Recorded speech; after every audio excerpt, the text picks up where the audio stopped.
భారత ప్రధాని శ్రీ నరేంద్ర మోడీ గారు తెలంగాణ రాష్ట్రంలో పర్యటనలో భాగంగా నిన్న ఆదిలాబాదులో పలు అభివృద్ధి కార్యక్రమంలో పాల్గొన్నారు నరేంద్ర మోడీ గారు, అలాగే సీఎం రేవంత్ రెడ్డి గారు. అయితే మొదటిసారి ప్రధాని మోడీ అలాగే సీఎం రేవంత్ రెడ్డి గారు ఒకే వేదికపై కలుస్తుండడంతో ఇటు తెలంగాణ రాష్ట్రంతో పాటు ఆంధ్రప్రదేశ్ రాష్ట్రం కూడా ఈ సభ వైపే చూడడం జరిగింది. అయితే ఎవరు ఊహించని విధంగా తెలంగాణ రాష్ట్ర ముఖ్యమంత్రి రేవంత్ రెడ్డి గారు నరేంద్ర మోడీ గారితో వ్యవహరించారు.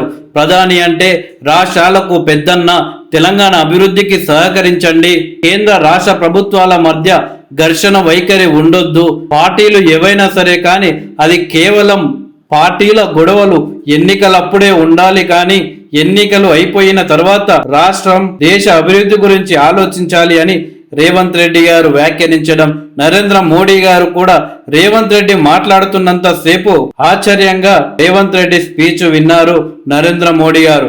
రేవంత్ రెడ్డి మాట్లాడిన మాటలు పార్టీలకు అతీతంగా తెలంగాణ సమాజం తెలంగాణ సీఎం రేవంత్ రెడ్డిని మెచ్చుకున్నది. ఎన్నికల సమయంలో రేవంత్ రెడ్డి మాటలు తూటాల్లా ఎలా పేలుతుంటాయో ప్రత్యేకంగా చెప్పనక్కర్లేదు. అయితే మొదటిసారి నరేంద్ర మోడీ గారిని రేవంత్ రెడ్డి గారు కలుస్తుండడంతో సభపై రేవంత్ రెడ్డి గారు ఏ విధంగా మాట్లాడుతారో, అలాగే బీజేపీకి కాంగ్రెస్ పార్టీకి అసలు పడనే పడదు, మరి రేవంత్ రెడ్డి గారు ఏ విధంగా మాట్లాడుతారో అని తెలంగాణ సమాజం అనుకున్నది. కానీ ఎవరి అంచనాలకు అందకుండా రాష్ట్ర అభివృద్ధి కోసం రేవంత్ రెడ్డి గారు మాట్లాడిన మాటలు ప్రతి ఒక్కరి హృదయాలను గెలుచుకుందని చెప్పవచ్చు.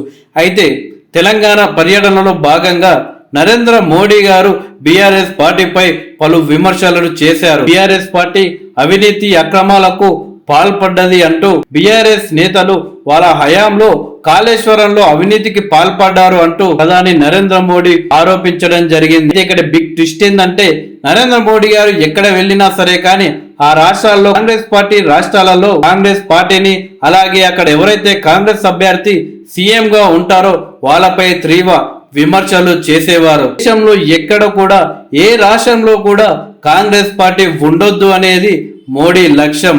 కానీ తెలంగాణ వచ్చిన నరేంద్ర మోడీ గారు మాత్రం దీనికి భిన్నంగా వ్యవహరించారు. బీఆర్ఎస్ పార్టీ, కాంగ్రెస్ పార్టీ కుటుంబ పార్టీలు, ఒకటి లూటీ పార్టీ అయితే మరొకటి జూట్ పార్టీ.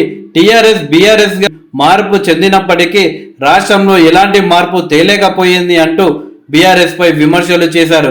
ఇప్పుడు కాంగ్రెస్ అధికారంలోకి వచ్చినా ఏం మార్పు కనిపించడం లేదు, ఈ రెండు పార్టీలు ఒక్కటే అని నరేంద్ర మోడీ గారు విమర్శలు చేశారు. కాళేశ్వరం ప్రాజెక్టులో మీరు తిన్నారు అంటూ కాంగ్రెస్ బీఆర్ఎస్ వాళ్ళు తిట్టుకుంటున్నారు.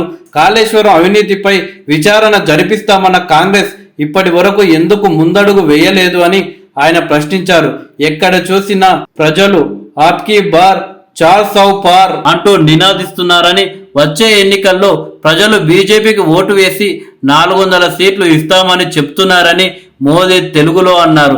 అయితే మొత్తానికి నరేంద్ర మోడీ గారు ఇటు కాంగ్రెస్ పార్టీ అలాగే బీఆర్ఎస్ పార్టీని విమర్శించినా గాని, కేసీఆర్ గారిని విమర్శించినా గాని సీఎం రేవంత్ రెడ్డి గారి పేరు మాత్రం తీయలేదు. సీఎం రేవంత్ రెడ్డి గారిని మాత్రం విమర్శించలేదు. ఇలా మొత్తానికి దేశ చరిత్రలోనే కాంగ్రెస్ సీఎం ని మోడీ విమర్శించకపోవడం ఇదే మొదటిసారి అని అనుకోవచ్చు.